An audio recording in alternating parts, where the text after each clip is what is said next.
Okay, well, welcome everybody to tonight's American Sheep Industry Association webinar on a new approach to parasite management in sheep.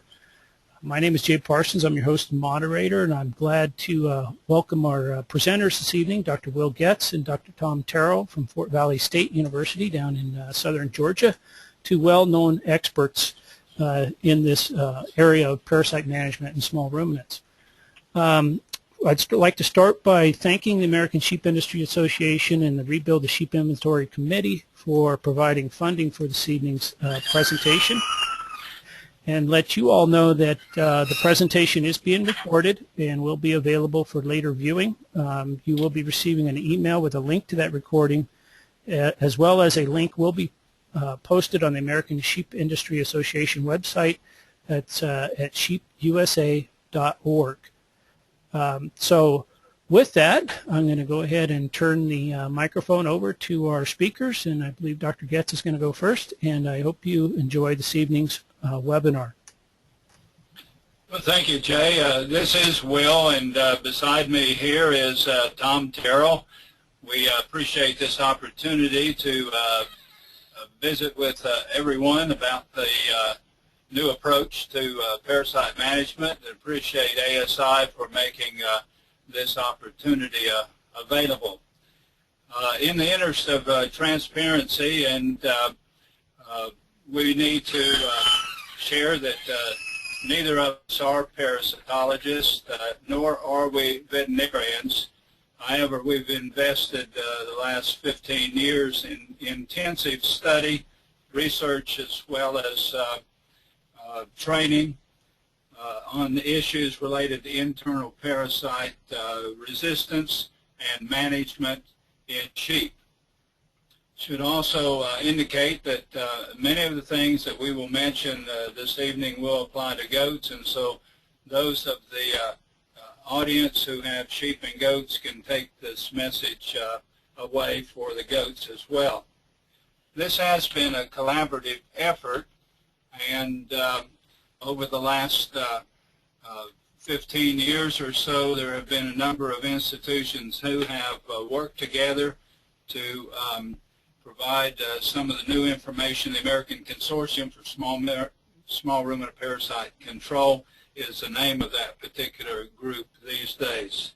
Several topics that we're going to try to cover this evening, and we're going to move through this relatively rapidly. We know that there will be some discussion and questions later on, but we want to define the problem, visit a little bit about the parasites, what we know about them and how they operate, some of the biological issues related to gastrointestinal parasites, a very quick review of some of the dewormers that are available and where we've come in terms of dewormers, and then what we can do about the challenges that we have in terms of being more wise in our deworming practices, utilizing the FAMACHA card, which is a tool for diagnosis, and then some alternative controls that we suggest are out there and available. Well, obviously the big problem, and what we want to focus on tonight, is the issue of anthelmintic resistance, which is essentially a worldwide problem, not just in the United States, and we've come to realize that it's not even just the southern United States.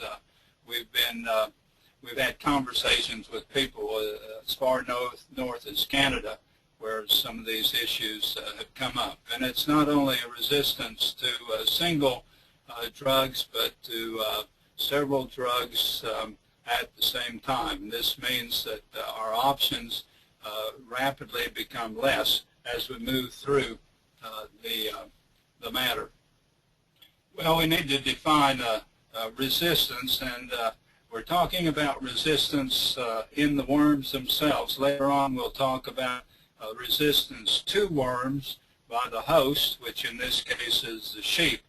But for the most part, when we talk about resistance in our discussion tonight, it's going to have to do with the worms. And resistance is simply the ability of certain worms in a population to survive the treatments with dewormers that normally would be effective in terms of killing that particular worm species at that particular stage of infection.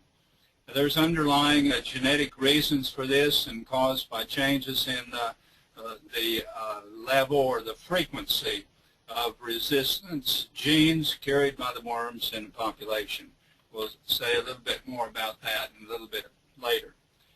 A little bit of history, I think, is worth considering, because where we are today is a reflection of where we've come in the past and some of the things that we either did or we didn't do in the past. If we look at when the modern dewormers, the chemical dewormers, really became available, many of you, or at least some of you in the audience, may remember phenothiazine back in the 1940s and 50s, which was became the drug of choice. Before that time, did not really have sophisticated dewormers, but phenothiazine was really the first effective, cheap, safe dewormer, and it was effective for about 20 years. And followed by thibendazole, which some of you may remember from about the 60s until the 80s, was also fairly effective. But what we ended up doing was to become over-reliant on those dewormers, and we forgot about management, and it was oftentimes easier to simply deworm the whole herd, deworm every animal, and do it on a time basis. Whenever the old drug became less effective, there was a new one on the market. We're now at the point where we don't have any new drugs available to us, and so whatever we have is what we have, and we have to make some wise choices in how to deal with that particular thing. All right, so where do resistant worms come from? Well, essentially they've been there all along.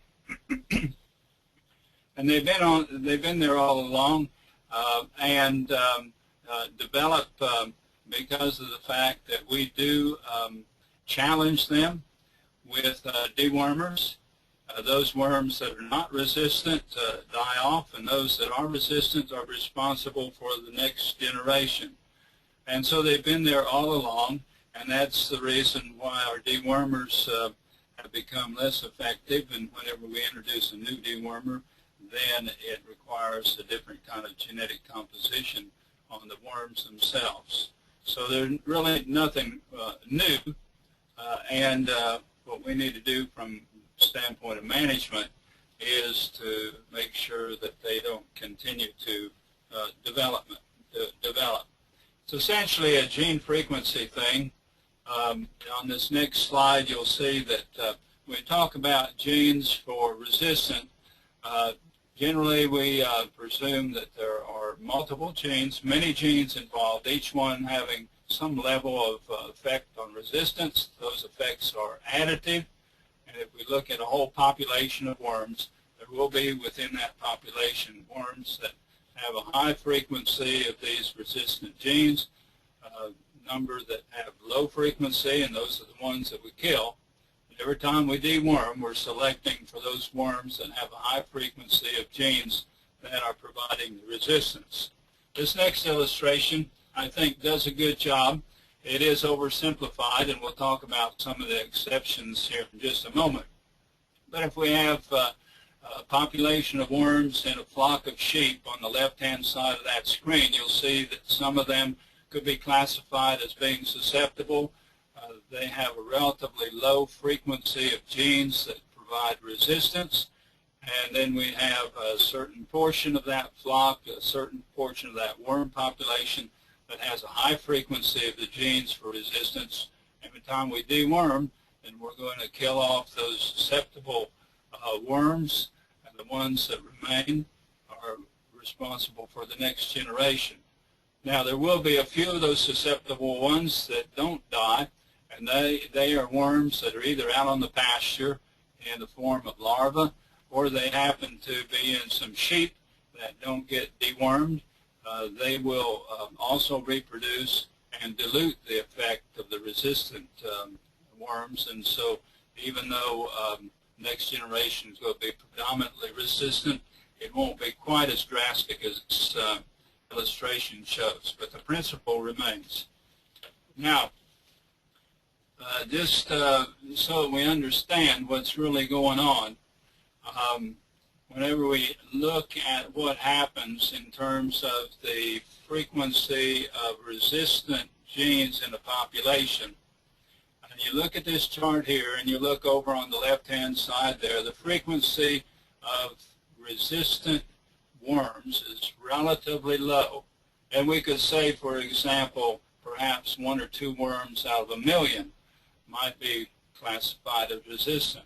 But worms reproduce relatively rapidly, and every generation that situation changes imperceptibly in the beginning until we reach a critical level, and then it increases fairly rapidly. I think in the next slide you'll see here that there will have been several generations passed before we can even detect resistance with laboratory tests, and then even further before we actually see the situation as a clinical problem where we begin to see cases of bottle jaw or anemia, those kind of things. At this point, it's really too late to reverse the situation, and we have essentially developed a resistant population that's not going to change. Resistance is forever, as this slide suggests. So it is an important issue, and when we reach that point, and if we don't have other options, we're in big, big trouble. Now I'm going to turn it over for further discussion, the next area, to Dr. Terrell here, and so Tom will visit with you about the next several issues that are of importance. So what is needed is a fresh approach. And about 10, 11 years ago, a group came together called the American Consortium for Small Ruminant Parasite Control. It was originally called the Southern Consortium for Small Ruminant Parasite Control. And it's scientists and extension people and veterinarians and even some farmers from all of these different institutions from all across the southern United States, also Puerto Rico and the Virgin Islands and South Africa, and originally in Denmark as well. But if you want to get a little more information, we have a website called acsrpc.org, where essentially this presentation and just a lot of other information on sustainable parasite control information is available. Some of the projects that the ACSRPC has been working on over the years, one was to take the Famacha card, which was developed in South Africa for sheep, and validate it for use in sheep and goats here in the U.S. We've done some tests with using copper oxide wire boluses as a anti-parasitic treatment. Also, quite a bit of research on use of condensed tannin containing forages for their anti-parasitic effects. We're doing some research and encouraging farmers to use integrated management approaches. Some work with resistance in the host, in sheep and also in goats. And we started off doing some work with nematode trapping fungi and vaccines. And I'll go through each one of these things a little bit, but the last two are we haven't developed quite as far along. So I wanted to start with just giving an idea of what the actual problem is, which parasites that we're interested in for sheep. And all of these also apply to goats. The most important species are Humungus contortus, which is also known as the barber paw worm, or the wire worm, or the blood worm. Has a lot of different names. This is a worm that occurs in the abomasum, is a blood-feeding worm. Another one that occurs in the abomasum is the Telodorsagia circumstincta, which is a brown stomach worm. Trichostrongylus glubriformis, also known as the bankrupt worm, occurs in the small intestine. And as you get further down the digestive tract, you can have some nematodiarus. But far and away, the biggest problem here in the southern U.S. and actually throughout most of the tropics and subtropics of the world is is a worm called Haemonchus contortus, or the barber pole worm. It's public enemy number 1 for sheep. It is, as the slide says, literally a blood-sucking worm. And the problem is that it is very prolific. One female can produce 5,000 eggs per day. It has an extremely short life cycle, 2.5 to 3 weeks from the time of an adult until the eggs are produced and larvae are produced, and then growing back into to adults again. And this worm preys on weak, really any kind of animal that's under stress, and the animal essentially bleeds to death. And so it's a very serious parasite. And Haemonchus contortus has developed resistance to basically all the classes of dewormers that are available right now. It's important to understand the life cycle of the worms. The dewormers treat the adult, which occurs in the animal. So the adult is either in the abomasum, or the small intestine, or the large intestine, and lays eggs. The eggs pass out of the animal onto the pasture, and pass out in the feces. And under the right conditions, which we had a summer that was perfect for it here in Georgia, of warm, moist conditions, the eggs hatch into larvae, and then the larvae go through several molts. The first two, the L1 and the L3, actually occur in the feces itself, where they feed on bacteria, and then until they reach the infective stage, which is the L3, which actually doesn't feed, but it has stored nutrients, and it's a very active larvae at this point, and it wiggles up and down and goes up and down with the dew on the grass. And the animal consumes the grass. The larvae migrate to the organ, small intestine, or the large or the abomasum, go through several more molts, and then becomes a egg-laying adult. And the whole process is then repeated. This is a picture of Haemonchus contortus. This whole life cycle, as I say, takes only 2.5 to 3 weeks under good conditions. And so you can have a very high infection level in less than a month here in Georgia, and most places in the East Coast, and even, as Dr. Getz said, even up into Canada during the summertime. You can see this barber pole appearance, an old-fashioned barber pole. It's because of the blood in the intestine of the animal, and it's wrapping around the white eggs in the ovary. Haemonchus contortus has this stylet or lancet that it actually uses just to basically pierce the lining of the stomach, and it just kind of scrapes the lining and actually injects a type of anticoagulant. And so it starts blood flowing, and then it just feeds on the blood and absorbs it into its body. And so animals can become highly anemic in a very short period of time under a severe infection. And this condition called bottle jaw is a swelling underneath the jaw. It's low, actually due to low blood protein. And this is an indication of an animal that's very heavily parasitized. Why is it such a problem? The parasite evolved in the tropics, so it thrives in warm, wet climates. In the south, it has a very long transmission season. Basically, you can have infected larvae on pasture year-round in the southern U.S. It has a short life cycle, and so within just 3 or 4 weeks, pastures can reach quite dangerous levels of infection with Haemonchus. Unfortunately, immunity is slow to develop to H. contortus infection in sheep and lambs because they have very little natural immunity, or very highly susceptible. And even the immunity of the ewe wanes around the time of lambing due to stress. Why is it such a problem? If you look, it is a very prolific worm, and if you look at the numbers, each female can produce 5,000 eggs per day. If you have 500 worms, that's 2.5 million eggs per day per animal. And if you have 50 sheep, that's 1 billion eggs per week that are going to be infecting the pasture.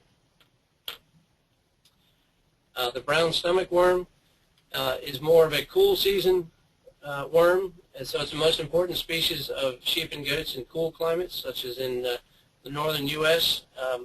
But that's even changing some now in the summertime, where Haemonchus is becoming the dominant parasite even in these areas.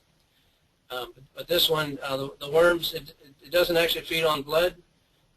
Worms develop in the gastric glands and destroy the glands, which then affects the animal's appetite and its ability to digest and absorb nutrients. And the symptoms of this are diarrhea and reduced appetite and weight loss. So just as a quick overview, anthelmintics are commonly called dewormers or drenches. And there's actually only 3 classes there's a lot of different drugs out there, but there's only 3 classes or families of anthelmintics and each class has a similar activity or a similar way of attacking the worm. These drugs can be sold under many different trade names, and so selection can be quite confusing because it's normally the same drug. So just as a brief overview, one class is called the benzimidazoles. The main 2 types are fenbendazole, which is sold as Panacur or Safeguard. Another is albendazole, which is sold as Valbazin. There's the ivermectin milbemycins, which are ivermectin, also marketed as Ivomec, or moxidectin, which is marketed as Cydectin. And then the third major class are the membrane depolarizers, which include levamisole, which is marketed as Tramisol, Levasol, or Prohibit, and then also morantyl tartrate and pyrantyl tartrate, which is marketed as Reumatel. One note with levamisole, there are problems because of there's a rather narrow margin of safety when you're using levamisole. So it's actually important to get your animal's weight and not just use the same level of dewormer in each of your animals. You also don't want to withhold feed before you give it. And don't use it in dehydrated animals. There's been a lot of discussion about other potential dewormers. I'm sure you've heard of DE, or diatomaceous earth. There's a number of herbal dewormers that are on the market. Unfortunately, there's no scientific evidence that these have any benefit for worm control. We are still doing some research, but so far we've not been able to find any published scientific work that shows that they're actually effective. Well, let me come back in at this point and ask the question, how did we get here? And essentially it's because we were doing what we thought was right based on what we knew at the time. And we also assumed that there would always be a new product come to be available.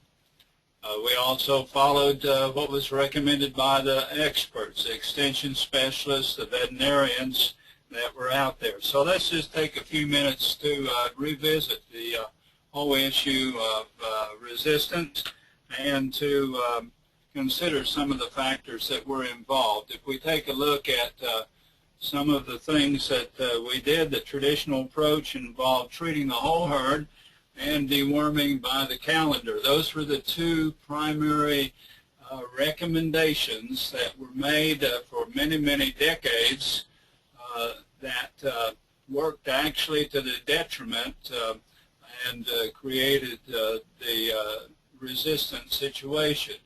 We also rotated dewormers regularly, at least once a year. Recommendation was to do that, and that was, again, was on the assumption there would be new products come along when we needed them. In some cases, it wasn't possible to rotate pastures, and so by having only one area for grazing, it made the exposure to the larvae quite a lot greater. Overgrazing, as with any of the small ruminants, sheep reproduce fairly rapidly. It's easy to get in a situation where you're overgrazing more animals on an area than you originally anticipated or planned. And dewormed and immediately moved animals to the new pasture. We know now that that was not a constructive thing to do. And so we also, whenever we buy new breeding stock, really essentially buying a population of worms, turn them out into our existing ewe flock, and they populated the pastures. So then question is, what are the major causes of this resistance to the dewormers?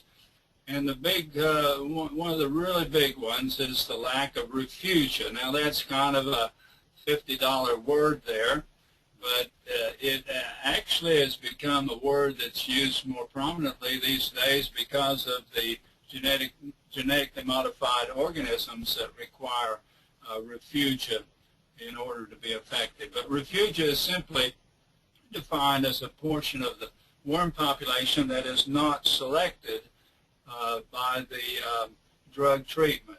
In other words, these are worms that exist in untreated animals. They're not exposed to the dewormer, and eggs and larvae that happen to be on the pasture, again, not exposed to a deworming event.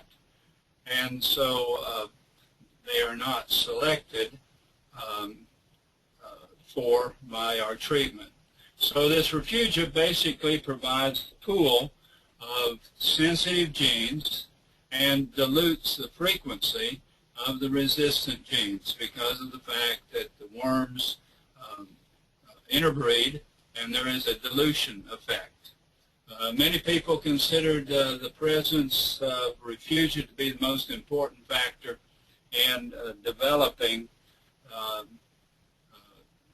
drug resistance. So as we move on then, let's take an additional look at some of the causes of the resistance to dewormers. And one of the main causes is treatment strategies that decrease the number of worms in the refugia group. And this happens anytime we treat and immediately move to a clean pasture, because what we end up doing is populating that clean pasture with resistant worms rather than a portion of susceptible worms. Treating when there are few larvae on the pasture. In other words, during a dry period of time, deworm, and it eliminates some of the refugia. And then treating all the animals at the same time. There's no refuge point there. Anytime you're treating your animals more than 3 times a year, you're working against the reservoir of susceptible worms. Important to be sure we're dosing with the correct level. Oftentimes underdosing occurs when we miss the mark on the weight of animals. It's not just a matter of filling the syringe, it's a matter of knowing accurately the weight of the animals that we're working on. So if resistance seems to be inevitable, what can we do?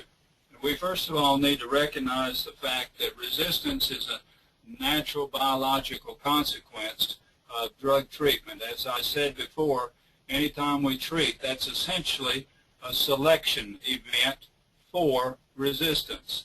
And the rate of development of this resistance can be controlled by what we do or what we don't do from a management standpoint. We can slow down the rate at which the resistance occurs. So our goal as sheep producers, sheep owners, sheep advisors is to preserve the efficacy of the drugs that we have available for as long as possible. And we do that through 2 different ways: increasing the amount of refugia that's out there, and selective treatment. In other words, not treating all of the animals all of the time. So it's important also to point out that resistance occurs within classes of anthelmintics. In other words, if we have resistance to one drug in a class, essentially we have resistance to all of the drugs in the class, and the only difference between the drugs or the brand names within that class is the potency of the product. And there can be, because of that potency, there is a sequence in which one would use the products within a class. We have now determined that in some flocks, nothing works from the standpoint of a dewormer. Total anthelmintic failure. This first recognized in some work done by Dr. Ray Kaplan at University of Georgia in 2005. Recently, in some survey work, it was determined that 17% of the farms in the southeastern United States were experiencing total anthelmintic failure. This was also validated in a recent NOM sheep study that confirmed what was happening as well. So what does this mean for the sheep industry as a whole? Well, it means that we can no longer think of dewormers as being a cheap and simple input that we use to maximize productivity, and especially in the case of Haemonchus contortus, which can cause a high level of mortality, not just low productivity. So we need to realize that these dewormers are extremely valuable and treat them as limited resources. Take a medically based approach to treatment of the worm population. So we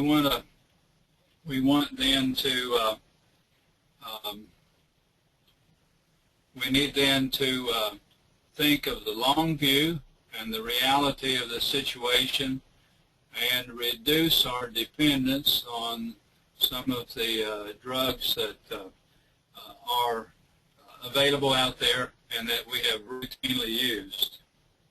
In the next slide, we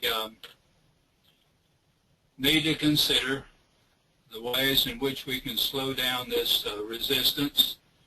If resistance is inevitable, then we have a charge to slow it down, reduce the genetic selection for resistance, which means deworming less often with the chemical dewormers, and maintaining a pool of the sensitive genes, which would be in the refugia.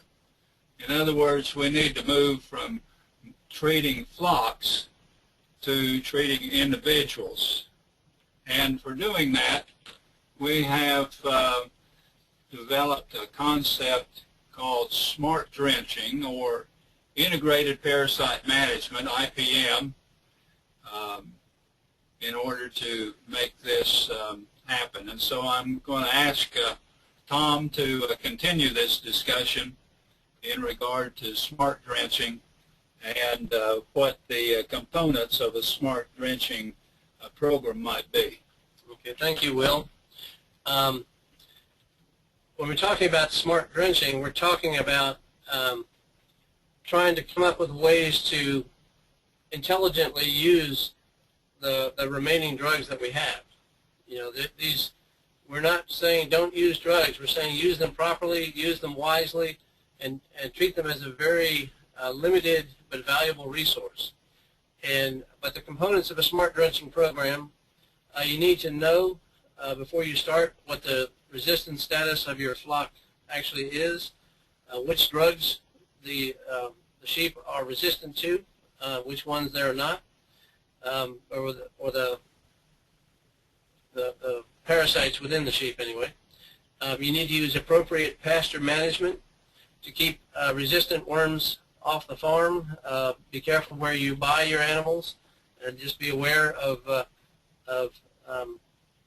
or use management, you know, to keep your animals isolated before you allow them onto the farm.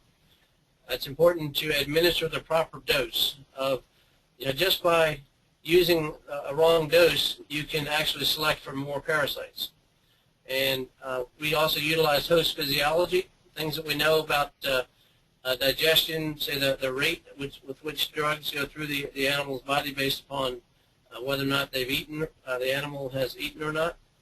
And then a very important tool, which is selective treatment using a concept called FAMACHA. So in order to know the resistance status of the flock, there's essentially two ways. One is called a fecal egg count reduction test, which a farmer can actually do on his own property if he has access to a microscope, or to use what's called a drench right analysis, and I'll talk about that more in the next slide, but that has to be done in the laboratory. And we recommend now that a farmer repeats this every 2 years, because its development of resistance can happen that quickly. And so when you know what resistance you have, the drug can still be used, but it has to be managed appropriately. So what is a fecal egg count reduction test? You can do this with your own animals. Take random fecal samples from about 10 animals, and then deworm with whatever product you're testing. Take a fecal sample from the same 10 animals in 7 to 10 days, and then look under the microscope, either have a vet do it or do it yourself. Determine the level of decrease in number of eggs per gram of feces. And the reduction should be 90 to 95% if the drug is still working. If it's actually less than 95%, it's considered that you have resistance to that drug. This can be, as we said, done on farm, whereas the drench right procedure is a laboratory procedure. As far as pasture management, we encourage farmers to use appropriate stocking rates. Don't overgraze. Build temporary or permanent fences in order to provide safe pastures, where you can move animals into a pasture away from areas where there's a high concentration of larvae. You can also use dilution strategies by mixing 2 or more livestock species on the same pasture. Sheep and goats don't share the same parasites as cattle or horses, and so by adding cattle or horses to your sheep, the cattle pick up the parasites, and it doesn't hurt the cattle, but it helps the sheep. We recommend rotating pastures between the different species of sheep or cattle, but don't try to do it combining sheep and goats, because they share the same parasites, and so it doesn't work in that instance. Generally avoid overstocking. It's hard to give really for an audience such as this one any kind of ballpark figures for stocking, but just as a general rule, 5 to 8 sheep equals an animal unit, and so if you're more familiar with stocking for cattle, 1 cow is generally 1 animal unit, and so if you're stocking for cattle, keep that in mind for sheep. But generally, fewer is often better, because it reduces exposure. The more animals you have in an area, the more they're going to drop feces, and the more larvae, and the more exposure those animals are going to have to larvae. It's always better to have some browse rather than grazing, because the larvae are at ground level. They're in the feces, and so they're generally going to be within 2 to 4 inches of the ground. And so if you have some browse areas, your animals will be eating their feed up away from the ground, which reduces exposure to worm larvae. It also provides diversity in the diet, some secondary metabolites such as tannins, which can help with parasites as well. It may limit energy, but protein levels can often be high with these growing points and young leaves and so forth in trees. Pasture rotation, if it's possible, is just it's an important consideration, not so much more from a nutrition standpoint. There's not a whole lot of evidence in our environment that rotating pastures helps from a parasite standpoint in the animal, but it does help with the animal's nutrition, which helps them deal with parasites. It's important to keep animals away or fence them away from risky areas, or just be aware where these areas are.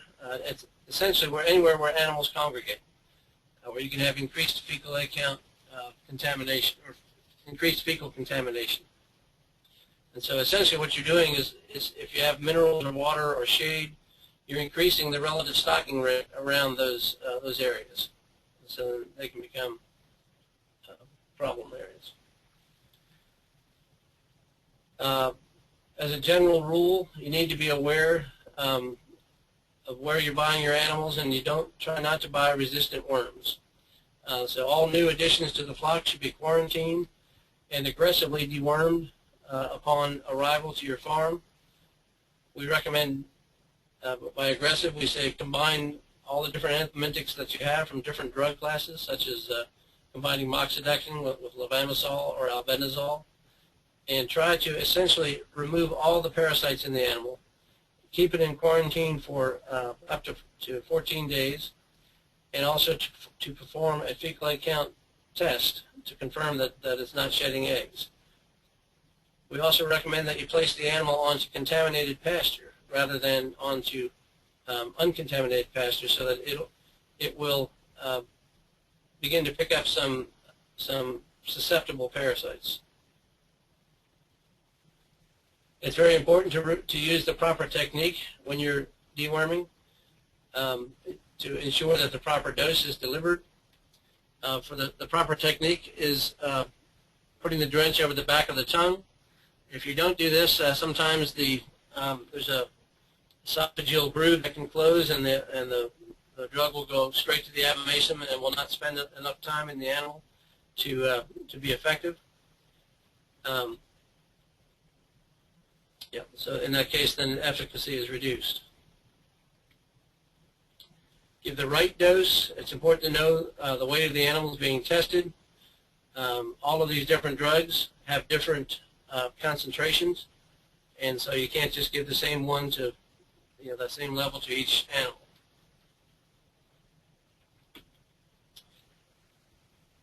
It is a good idea to have weigh scales. If you can just, such as in this photograph, where it's set up, the animal can go right in, and you can just keep tabs of their weight. You can use weight tapes, which are effective for sheep and dairy goats, but less effective for meat goats.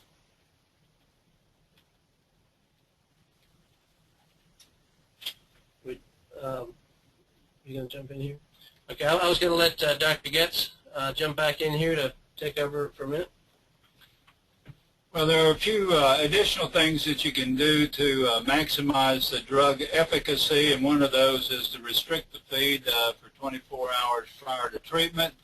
And what this does is that it decreases the digestion that happens to be in the digestive tract, allows the dewormer to have more contact with the lining of the digestive tract, and increases the drug efficacy. Obviously, you don't want to do this in late pregnancy, because those ewes are trying to get all the energy that they need to support the fetuses in late pregnancy. They need to eat all of the time, have their head down into the grazing resource, and they don't need to be without feed for 24 hours. And then repeat the dose in 12 hours. This tends to increase the efficacy of the dewormer beyond the single treatment that might happen to be there. There is obviously a there are genetic differences among different animals within a flock, and among different breeds within the species. We need to probably take a moment to distinguish between what we call resilience, which is the ability of individual or groups of sheep to cope with heavy worm challenges as compared to true resistance, which is the ability of the sheep to limit the establishment of a worm population, worm infection within their body. Either one of those is a positive attribute that we're looking for, and by looking at individual animals, as we will explain later on, the way to define there. Obviously, the sire will have an influence because of the genetic composition for resilience or resistance, and as I said before, there can be some, there is some variation among as well as within breeds. It's possible for any breed to become more resistant to the challenges of worms if the breeders choose to do so. Obviously, good nutrition is a key factor. Animals that are well fed, have nutrient balanced, and most of the time this is going to come off of forage and pasture, are much better able to withstand challenges of a parasite infection that's there. Obviously, there's an interaction between nutrition and genetics and the level of performance that is expected. Good nutrition is a key to overall health and growth rate, and this is true regardless of the product that you are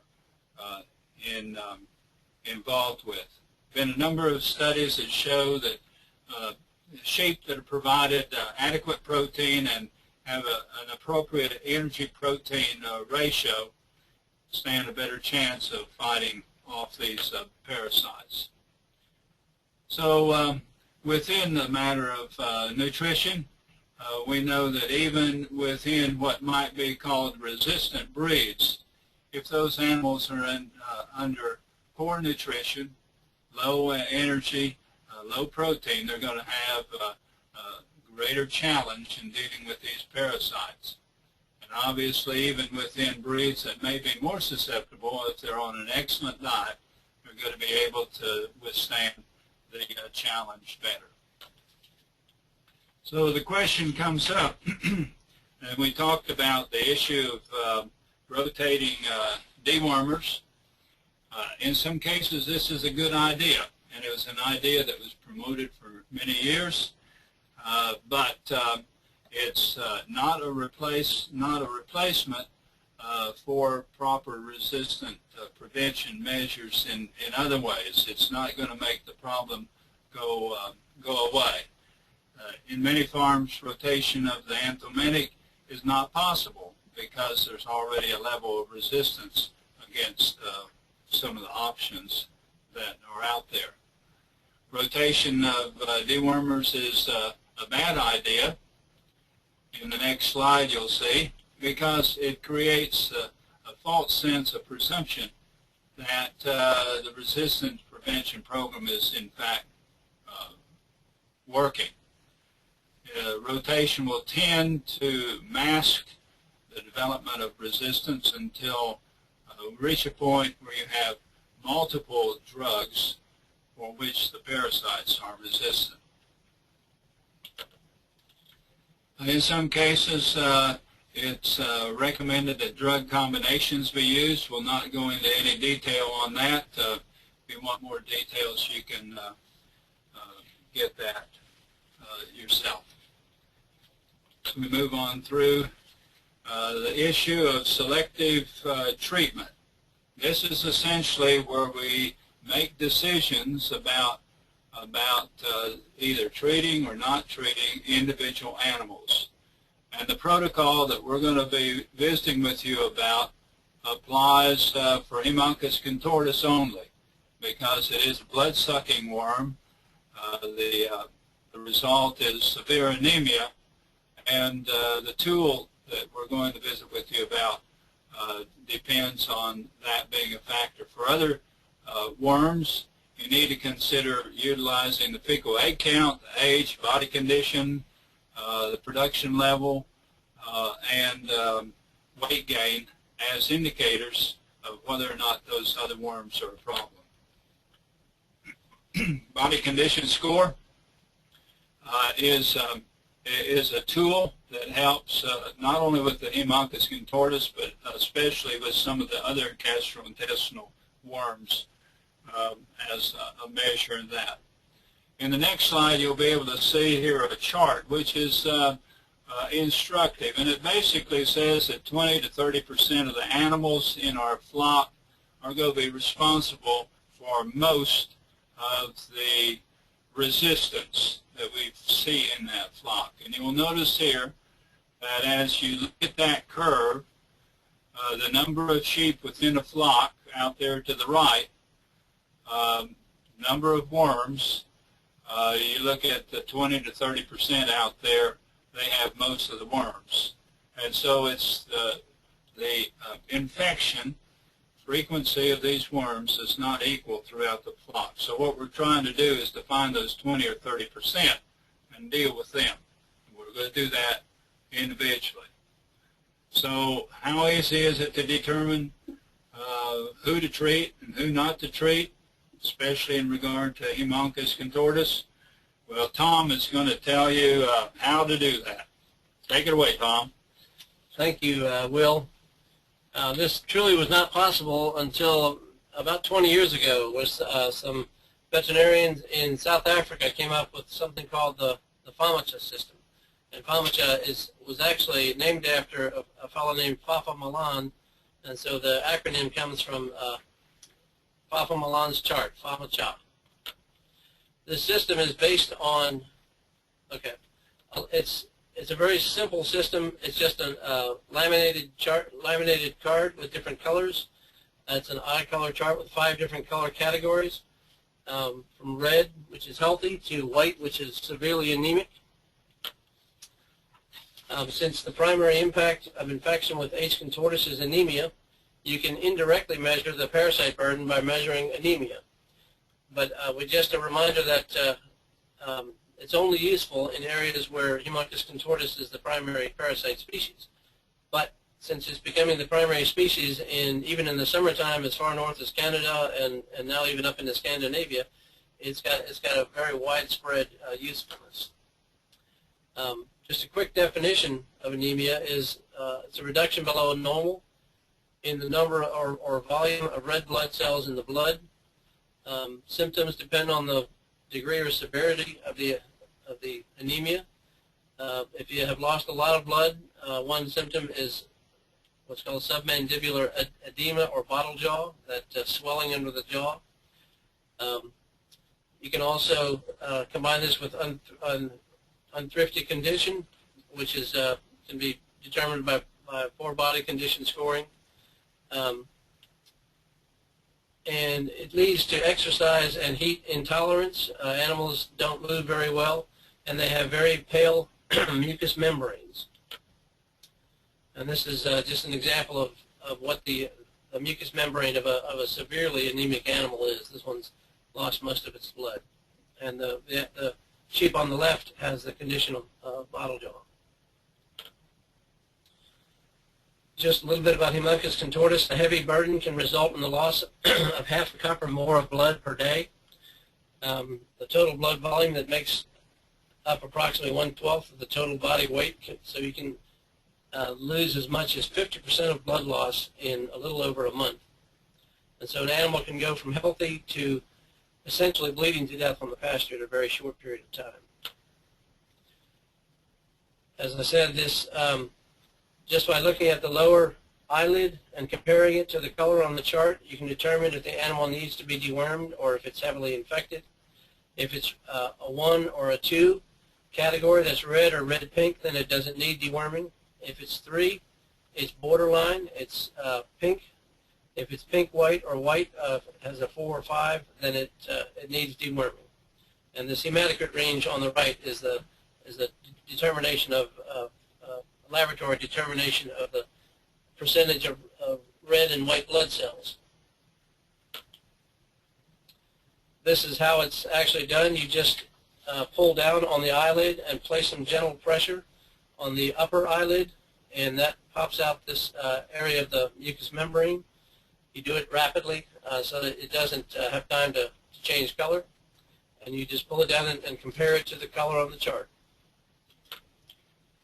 Let me interject something at this point. In the interest of time, we're going to skip some of the additional slides that will be available to you through ASI, and we've given a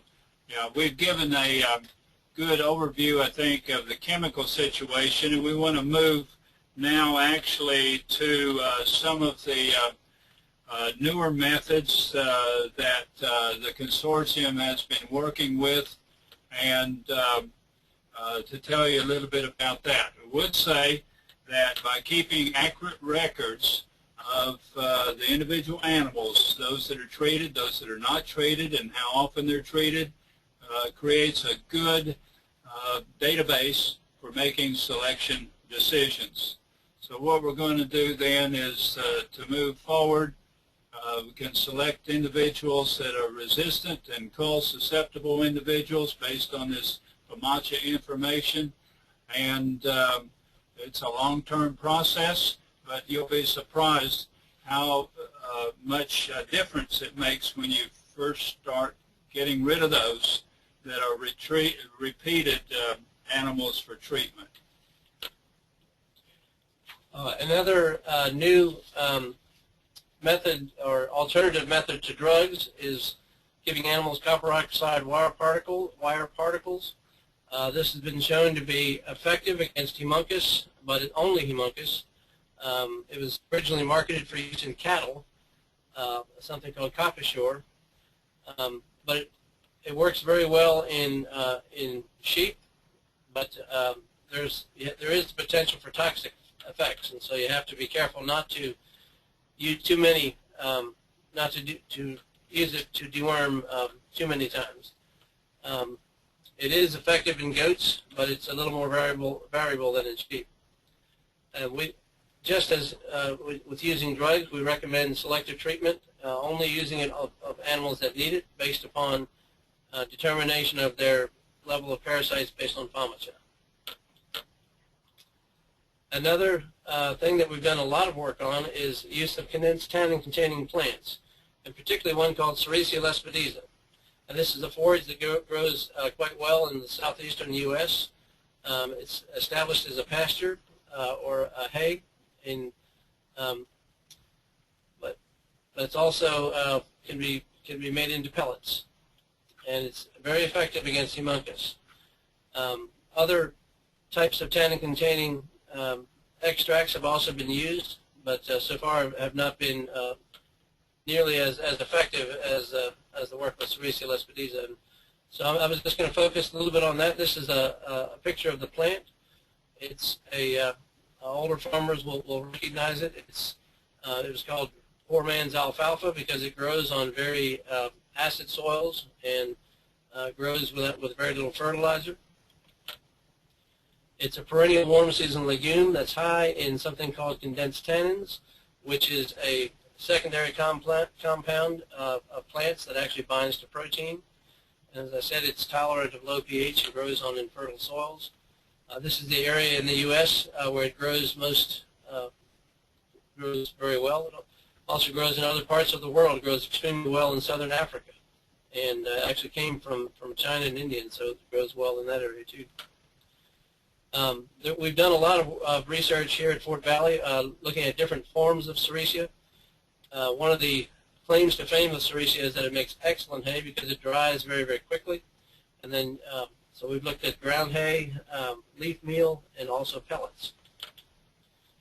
And just as a summary of all the work that's been done so far, of the effectiveness of, and this is actually adult worm species, and normally you have to feed it for about 6 weeks to get this level of control. But hemuncus, there was about a 70% reduction. It has also had some effect against Strichostrongylus and Osteotasia. But for a biological treatment, that's a very promising, almost as much as an anthelmintic. Some of the research results, the optimum dietary level for reducing effects appears to be about 50 to 75%, and so you need to get that much into the animal from a parasite standpoint. You know, we're still working out from a dietary and nutrition standpoint what's the optimum level. Pelleting, when you pellet feed, you have to heat it, and we thought that this would actually reduce the efficacy, but it did not. And so that pellets were just as effective against parasitic nematodes as the hay. It also increased animal performance in a study we did here at Fort Valley in growing goats. Copper oxide wire particles are these little filings, just look like copper rods. Oops. Oh, this is the effect of copper oxide, of giving this bolus to sheep. Again, it's only effective mainly against Haemonchus contortus, but you know, you can get 70–80% kill of adult worms just by using this product. And it was originally developed, the 25-gram bolus that you see on the right was developed for cattle that had copper deficiency, and initially we would just repackage it into 1 gram or half-gram size to give to sheep or goats, but now there's actually some commercially available in the smaller sizes as well. What we recommend generally is that you, rather than just depending on one type of deworming practice, that you develop an integrated program combining different things. And we've been doing research that was one by Dr. Burke, our colleague at a USDA station in Arkansas, combining copper oxide wire particles plus Famacha to identify the animals that needed it, plus feeding a Sericea pellet as a supplement on pasture. And this is just an example of some integrated control programs that have been successfully employed by various farmers. Arkansas sheep breeder was combining Famacha and copper oxide wire particles. Tennessee goat producer was combining Famacha with rotational grazing of browse, plus supplemental Sericea lespedeza hay. And then an Ohio sheep breeder was combining Famacha with genetic selection and rotational grazing to maintain refugia. And so this is a much better way, you know, on your farm to find out what's most effective, to try different combinations of things. Should we go on with this?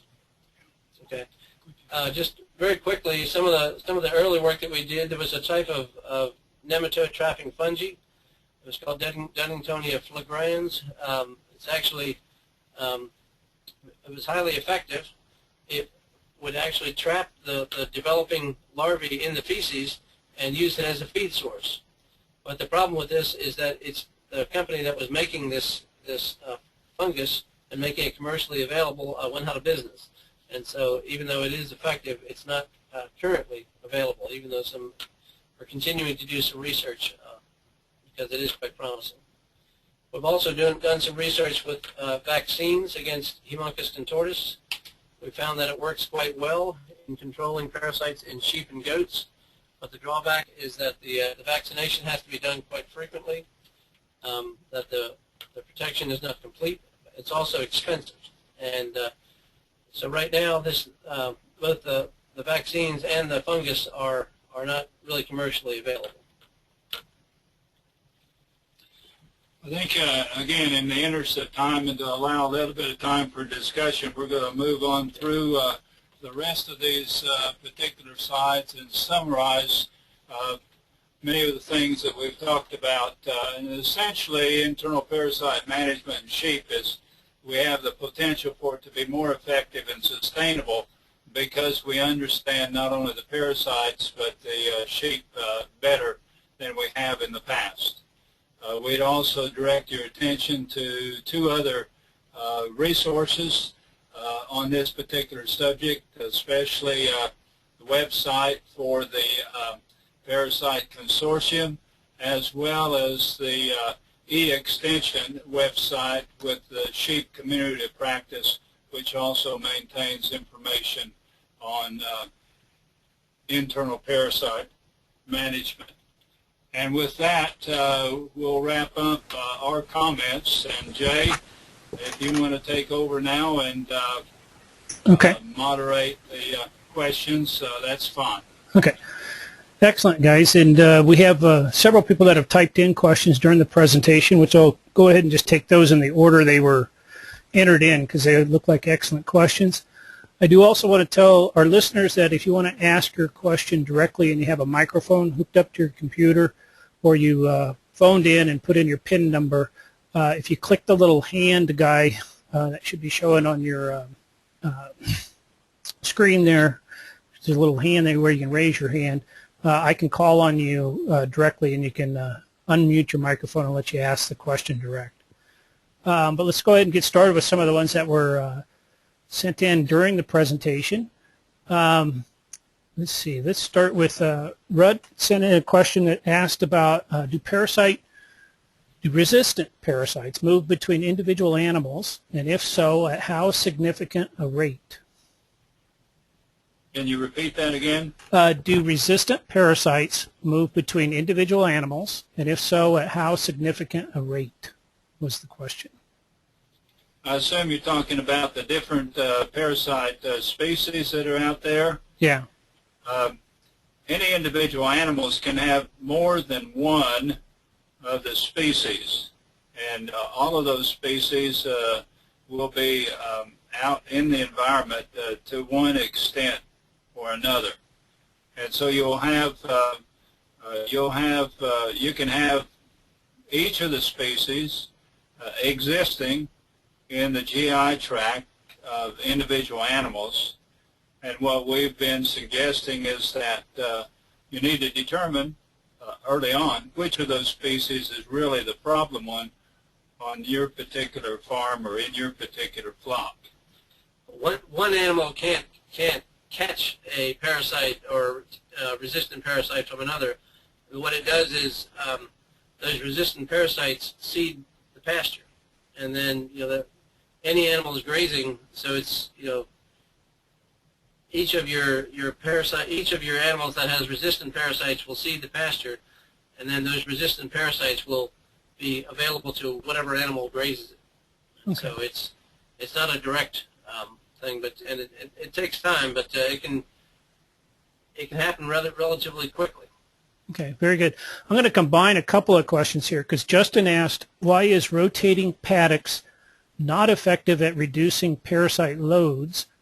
And then Laura asked, how long does it take for parasites to die off on a pasture, or do they remain dormant for a period of time? And I suspect your answer might be interrelated there between those two. So I'll take a first stab at that. The rotating pastures is effective in reducing the level of exposure of the sheep to the parasites that are out there.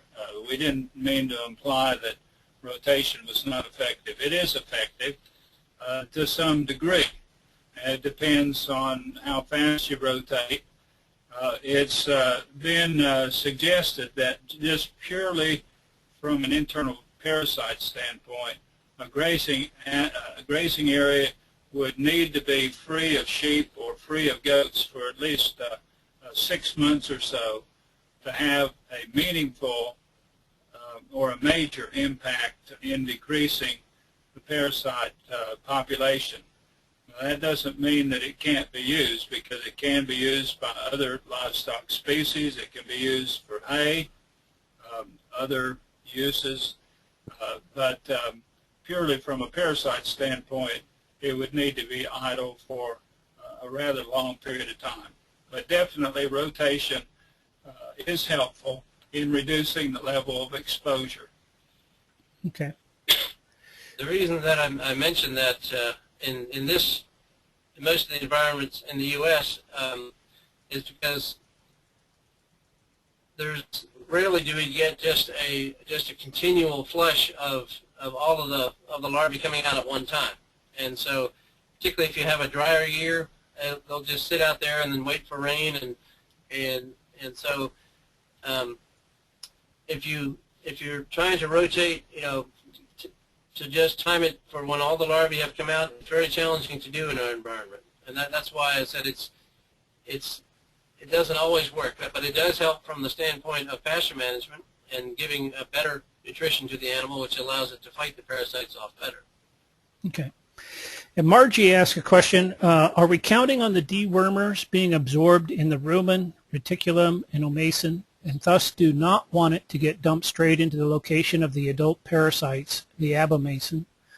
Does this also indicate we might want an injectable over a drench to obtain a greater systemic effect? Well, as I say, I'm not a vet, but I can take a stab at my understanding of it. And the effectiveness of any drug is going to be dependent on how long the parasite is in contact with the drug.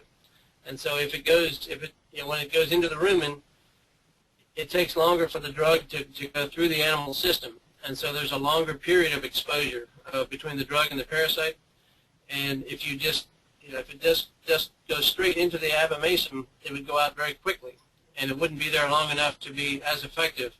And that's one of the reasons that we say physiologically, if you hold an animal without feed overnight, you actually slow down the flow of feed, and so that would slow down or lengthen the time that the drug has contact with the parasite, as it goes through the animal system.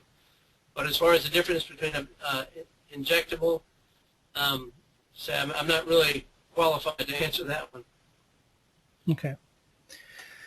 And Cody has asked a question, are the 3 classes of anthelmintics only available worldwide or only approved in the United States? So I guess it's just, where all is that available?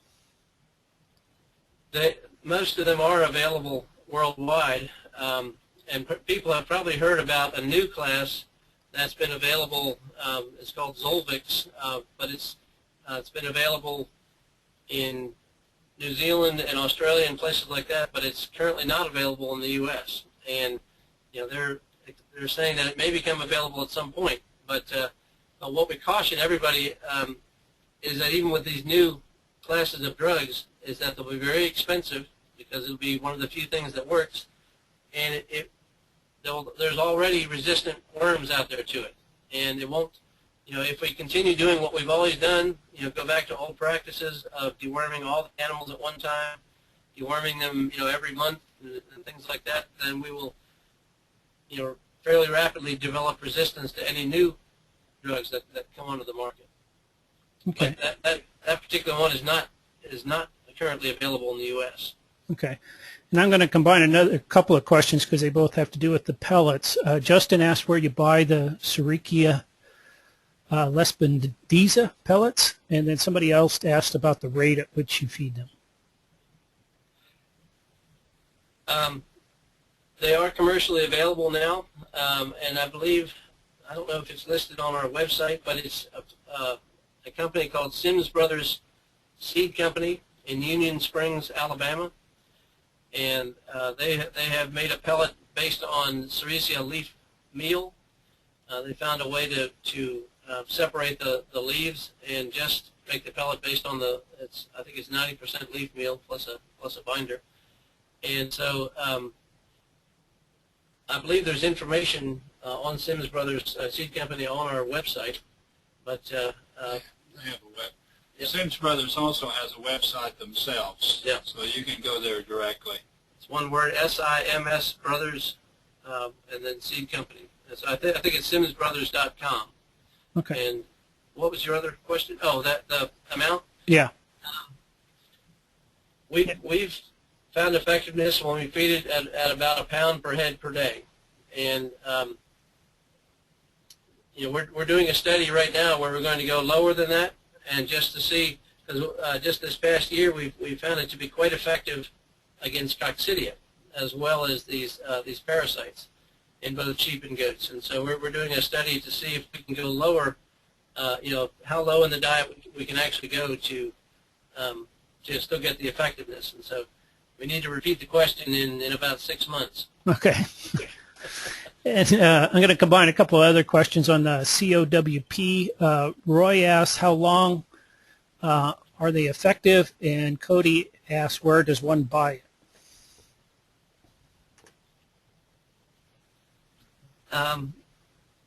The work that we've seen is that I mean, they can be effective up to about 8 weeks, 6 to 8 weeks, something like that, and then but we caution you if you have sheep that not to treat more than twice, and we've essentially found the research that we've done that you can get by with a half-gram sample, and rather than 1 gram or 2 gram sample, and get a similar level of effectiveness.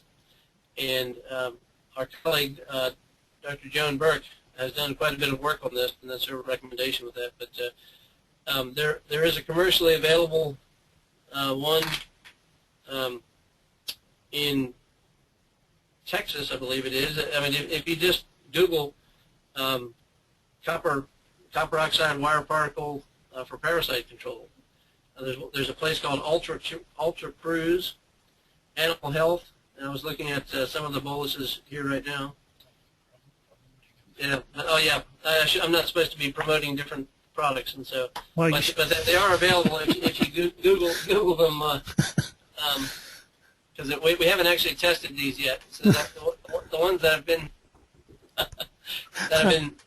tested as effective are the CoppaSure. One of the things to keep in mind is that this is a tool that's most useful for young growing animals, those that ultimately will probably end up going to market. As lambs grow and develop, they begin to develop some resistance to these worms, and therefore these are not products that you would necessarily use on a lifetime basis. Primarily after weaning young growing animals when they're most susceptible, then it can be a useful tool, and there's sort of a logical limit to how long you would use it in those cases. Okay. Rogers asked, once an animal is dewormed, how long in days does it take for the animal to be affected again? Well, that's sort of a loaded question because it's influenced a lot by the level of contamination of a pasture. And so if the sheep go right back into a highly contaminated situation, then they're going to be exposed to that challenge, and we'll have some problems relatively rapidly. Whereas if they go into a situation where it's not as intensively contaminated, then it will take a little bit longer. And I might just say one word. A couple of instances we said that it's not wise to deworm and put the animals immediately into a new paddock. And the reason for that is that really you want them to be able to pick up some of those susceptible worms and then carry them to the new paddock or the clean paddock, so that essentially you're sowing susceptible worms in that paddock. Basically, you want to maintain a population of susceptible worms. Okay. Kathy asked a question related to that because she said, how long should you wait before you after worming before you turn them out on new pasture? So is there a time? You said that about not turning directly out there. Generally, we would suggest three days to a week, a period of about like that. Okay. Question from Amy. She asks if llamas are llamas susceptible to the same parasites? Yes, and it's a big problem in the camelid industry, both llamas and alpacas. It's a big concern to those folks. Same problem and the same practice of deworming often and regular. Yeah, we've documented that there is resistance in camelid parasites, and they're, like you say, very similar parasites to goats and sheep. There's resistance to the drugs that they're using there as well, but the same tools, Fomichek, can also be used with camelids. Okay. Let's see. Dawn wants to know where a person can get a FAMACHA card. That's a good question, and it's a question that comes up a lot. The FAMACHA cards are available in connection with training programs. It's important for people to get appropriate training in how to use the FAMACHA card and to understand the whole process.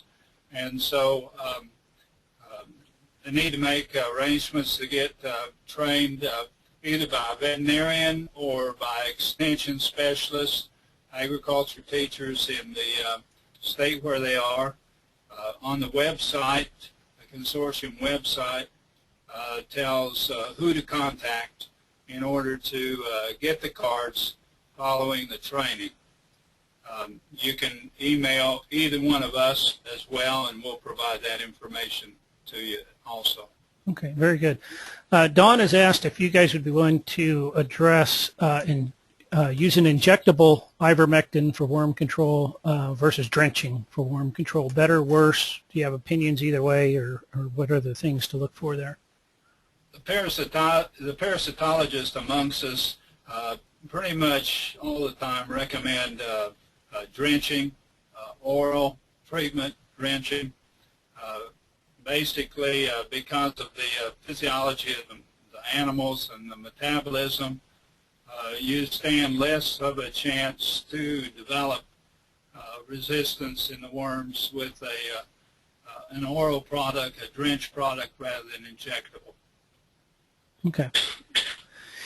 And Christine asks, how frequently do copper oxide particle boluses have to be given? I think we mentioned, maybe once every 6 to 8 weeks. 6 to 8 weeks. But that's also when you're doing any of these things, and we want to emphasize that nothing is done in isolation, and that whether it's a drug or feeding Lespedeza pellets or using the copper or whatever, is to combine it with FAMACHA and only use it with the animals that need it. And so, just kind of routinely during the worm season, we recommend that you check your animals frequently with FAMACHA, so that's, and if you find you're having to deworm the same animal over and over, then you can call that animal or whatever. But, we don't recommend just using, every 6 weeks or every 8 weeks unless it's actually necessary. It may well be that the animal can go longer, or some instances shorter, whatever, if they're more susceptible. And so, everything we do is based upon, being aware of which animals need treatment. And that FAMACHA card is so useful for that. And it's a very simple thing to do, and we recommend that with any of these other treatments. Okay. Let's see. Linda wants to know, when using a half-gram or gram dose of the COWP on lambs between 2 and 6 months old, how long might it take to develop copper toxicity? We hope it never develops. Because of the fact that copper oxide is not particularly available to the animal itself, we're looking at the effects on the parasite. We feel like it's relatively safe. I don't think that we have really run into copper toxicity with that product in any of our research work that we know of. Okay. There is some evidence of buildup of higher copper levels in the liver, but so far we've not seen any signs of toxicity. But it is something that sheep owners need to be aware of, and that's why we don't recommend treating more than twice in a year or whatever with copper. Okay. You guys okay with just a couple more questions here? Of course. Yes, sir. Jerry asks about feeding the Sarica pellets. She's saying she assumes that that's in addition to the regular sheep feed, the amount that you had given earlier, that you don't reduce the regular feed because you're feeding that, or how do you handle that? It is a feed, and if you're, and that's one of the unique things about Sericea is that you can replace some of whatever else they're on with the Sericea pellets. It's the leaf meal. It's about 15% crude protein, something like that, 14.5%, and so whatever else you're feeding, you can replace some of it with the Lespedeza, and so Okay. that's it is a feed, so that's one of its advantages. Okay. And last question is from Laura. It has to do with the membranes. How long should it take the membranes to get red again after deworming? That's a very good question, and that can be a very frustrating thing, especially on sheep that are highly infected, and you're anxious whether they're going to survive at all. But we found that it takes at least a week to 10 days to change one score on that FAMACHA card. So it's not a rapid process. Essentially, the sheep has to rebuild the blood and increase the volume as well as increase the density of the blood, and that takes time. So we're looking at 7 to 10 days to move back one score. I would say maybe even a little bit longer, but just because a lot of that depends on the animal's nutrition. If they're on poor pasture or something like that, then they won't respond nearly as quickly, and that's where the combination of nutrition and everything else you do comes in. If even a low level of parasites can keep an animal anemic if it's not well fed. Okay, very good. And I want to thank both Will and Tom for their excellent presentation this evening, just packed full of a lot of information. I want to tell our listeners that it has been recorded and it will be posted and available for you to listen to and digest a little further. In addition, we'll be making their PowerPoint slides available for viewing online, and you'll be receiving an email to that effect within the next 2 days that'll have links to that information. And I want to remind everybody that we do have a couple of more webinars coming up. Our next one will be on September the 10th, and we'll have Dr. Nancy Earlbeck of Colorado State University speaking on that one. Her title is Feeding and Producing Sheep for Maximum Fiber Production. So for those of you out there that are focused on wool production, you'll find that very interesting. So with that, I'm going to go ahead and draw this webinar to a close. I appreciate everybody's patience this evening and the excellent questions that came in, and I hope you found this webinar very useful. And once again, thank you to Will and Tom for your excellent presentation. Thanks a lot, Jay. You're welcome.